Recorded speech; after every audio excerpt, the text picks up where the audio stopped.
Alright guys, welcome back. Today we'll cover left-sided heart failure.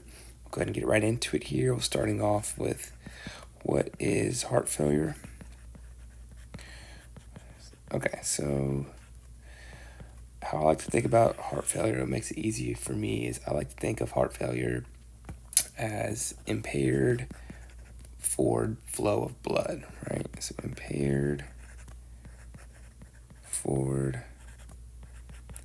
flow of blood, and this leads to fluid accumulation.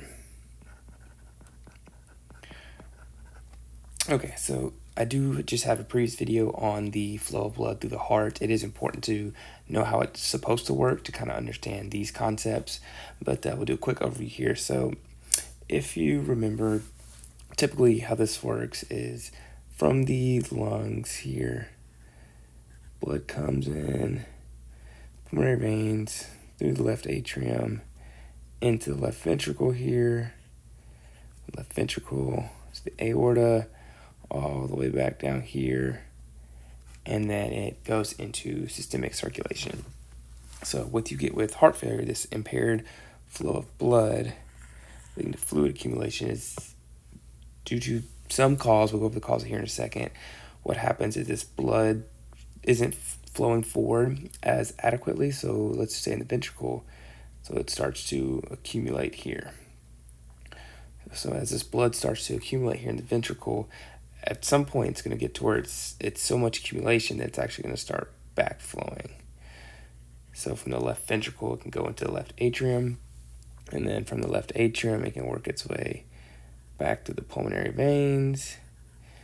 And we know that the lungs are over here, so this fluid can work its way all the way to the lungs, and then eventually, if it's severe enough, it can actually come all the way back here to the pulmonary arteries, from the pulmonary artery into the right ventricle and right atrium, so on and so forth. So you end up getting right-sided heart failure as well.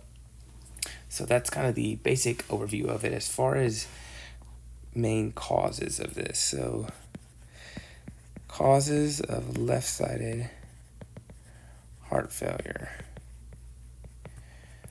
First one I want to talk about is cardiomyopathies, and there's 3 of these we'll cover.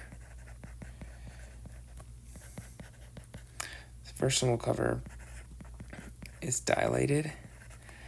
So this is a dilated ventricle here, so we'll be talking about the left ventricle. How I want to think about this is think of it as like a rubber band, right? So you stretch a rubber band, the further you stretch it, the harder it'll snap, right, to a certain degree. If you stretch it too far, then the band will bust, right? So if you think about the ventricle, typically the further this stretch, it's going to contract, the blood's going to move forward, but then you get to a certain point, the ventricle is stretched so much that it's not contracting strong enough to keep that forward flow of blood. So the same thing, it's going to start back flowing, and blood's going to start working its way the wrong direction to the left atrium, back to the pulmonary veins. So that's how I think of dilated. The other 2 I wanted to cover, the first one is hypertrophic. This one, what happens is the muscles of the ventricle get so thick, muscles thickening. So these muscles here, the ventricle, get so thick that it's hard for the ventricle to contract. It's hard to contract, and it's also hard for it to relax, so that it's not contracting strong enough. That's inhibiting the forward flow of blood. If it's not able to relax, it's the same thing. Then they're diastole, then this blood's not able to enter the ventricle from the atrium properly, so it's accumulating again up here. Once again, same concept, starts working backwards. The last one is restrictive.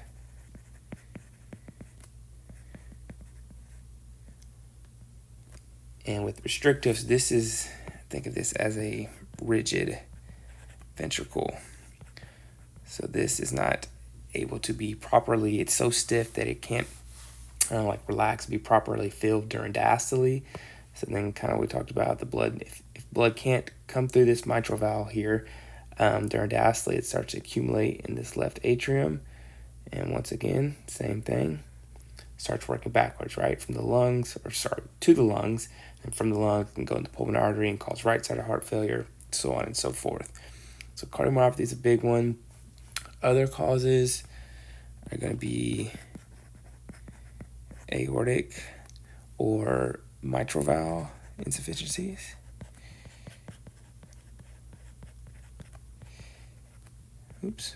Insufficiencies there. Let's clean this up in just a second.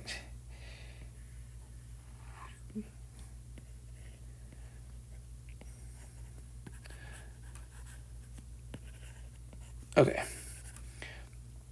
So obviously here we see, here's our aortic valve, and here's our mitral valve, and now this can be stenosis, and it's maybe a stiff valve that's preventing the forward flow of blood. It could be regurgitation, whatever it may be. It's all ties into the same concept of this blood is not properly flowing forward, right? It continues, something's causing it to build up, accumulate, and end up working backwards. So aortic and mitral valve insufficiency is a big one.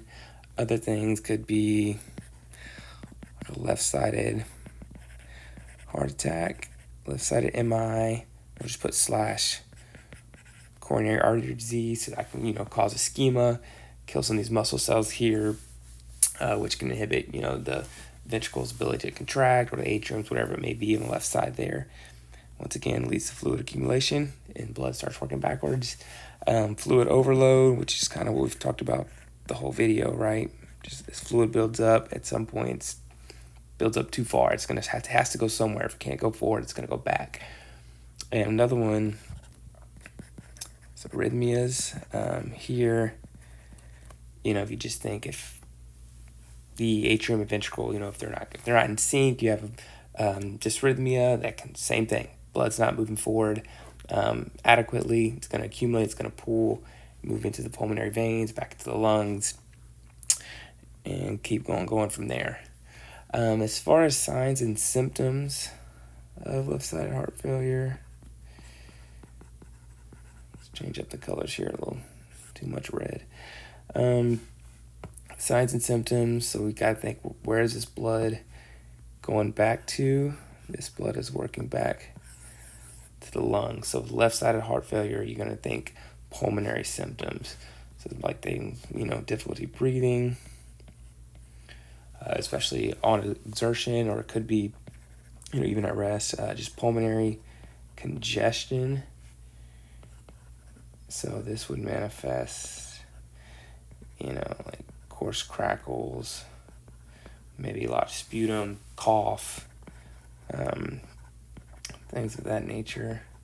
If you're familiar with pulmonary arterial catheter or Swan catheters, you could see an elevated wedge pressure, because this is a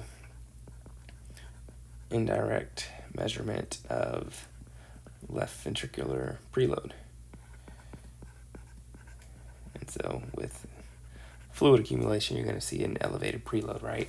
So that's why you'll see an elevated wedge pressure there as well. As far as treatments here,